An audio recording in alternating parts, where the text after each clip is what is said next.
សួស្តីបងប្អូនយើងបញ្ចប់មេរៀនទី1ខ្នោះគឺចំណុចទី3អនុវត្តខ្នោះក្នុងជីវភាពរស់នៅនិងក្នុងបច្ចេកទេសគេចែកខ្នោះចេញជា3ប្រភេទដោយផ្អែកលើទីតាំងអតម្រចំណុចតម្រ O កម្លាំងទប់ FR និងកម្លាំងចលករ FE គេផ្អែកខ្នោះមាន3ចំណុចតម្រកម្លាំងទប់និងកម្លាំងចលករឥឡូវយើងមើលប្រភេទខ្នោះទី1គឺខ្នោះតម្រកណ្ដាលដែលចំណុចតម្រស្ថិតនៅចន្លោះកម្លាំងចលករនិងកម្លាំងទប់នេះយើងមើលលើរូបមកគឺអតម្រនៅចំកណ្ដាលវានៅចន្លោះកម្លាំងចលករនិងកម្លាំងទប់ប្រភេទខ្នោះទី2វិញគឺខ្នោះទំនប់កណ្ដាលដែលកម្លាំងឬបន្ទុកស្ថិតនៅចន្លោះកម្លាំងចលករ FE និងអតម្រចេះយើងមើលរូបរបស់យើងមកគឺកម្លាំងបន្ទុកមានន័យថាបន្ទុក FR នៅចំកណ្ដាលហើយកម្លាំងចលករនិងអតម្រចឹងមានន័យថាបន្ទុកនៅចន្លោះកម្លាំងចលករនិងអតម្រគឺរទេះដឹកអីវ៉ាន់របស់យើងរទេះរុញប្រភេទខ្នោះទី2នេះគឺយើងស្គាល់ហើយគឺរទេះដឹកអីវ៉ាន់ដឹកអីហ្នឹងហើយយើងមើលប្រភេទខ្នោះទី3វិញម្ដង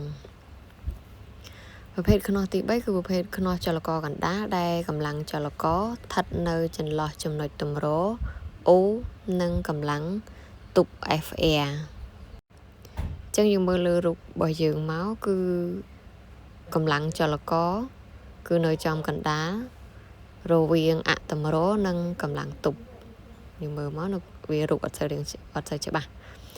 ចឹងរូបរបស់យើងគឺកម្លាំងចលករនៅកណ្ដាលទី1រងនៅកម្លាំង FR ទី2រងនៅអតម្រមានន័យកម្លាំងចលករនៅកណ្ដាលចឹងយើងធ្លាប់ឃើញហើយគឺម៉ាស៊ីនដេរខោអាវពីចំនួនដើមទី4គឺយើងសិក្សាពីផលមេកានិកនៃខ្នោះចឹងផលមេកានិកនៃខ្នោះហ្នឹងគឺ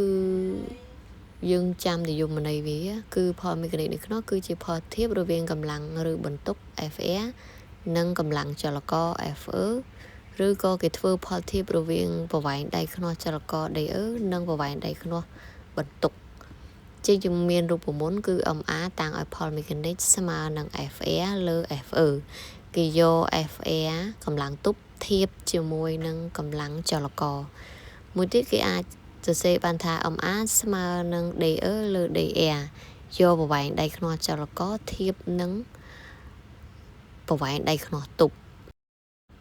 ឬគេតាំងមួយទៀតគឺ MA ស្មើ S1 លើ S2 ស្មើ D2 លើ D1 អញ្ចឹងយើងត្រូវចាំការតាំងគឺ FE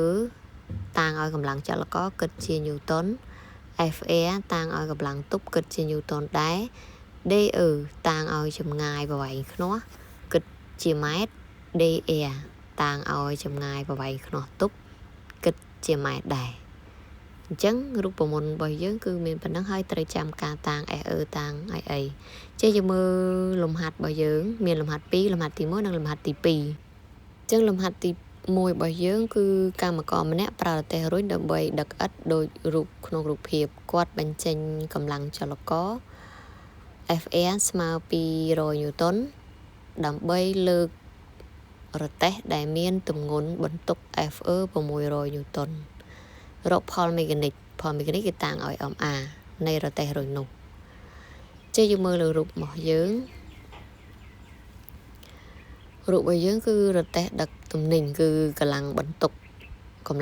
នៅចំកណ្ដាលមានន័យថាបន្ទុកស្ថិតនៅចន្លោះកម្លាំងចលករនិងអតម្រអាហ្នឹងគឺជាប្រភេទខ្នោះទី2អតម្រយើងនៅជើងរទេះហើយអីវ៉ាន់យើងនៅចំកណ្ដាលហើយកម្លាំងដែលយើងលើករទេះរុញហ្នឹងគឺជាកម្លាំងចលករឥឡូវយើងមើលដំណោះស្រាយទាំងអស់គ្នាដើម្បីដោះស្រាយបានគឺយើងរកផលមេកានិកគេតាំងដោយ MA អញ្ចឹងយើងតាមរូបមន្តយើងមកគឺ MA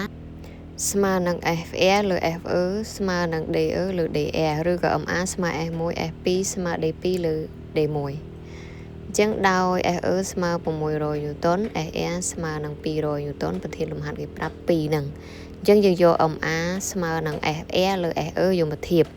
នាំឲ្យ MA ស្មើនឹង200យើងជំនួសក្នុងរូបមន្តយើងយក FE លើ FE អញ្ចឹង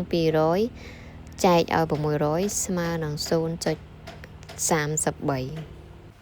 អញ្ចឹង MA ស្មើ FE លើ FE ហ្នឹងប្រធានលំហាត់គេប្រាប់ FE លើ FE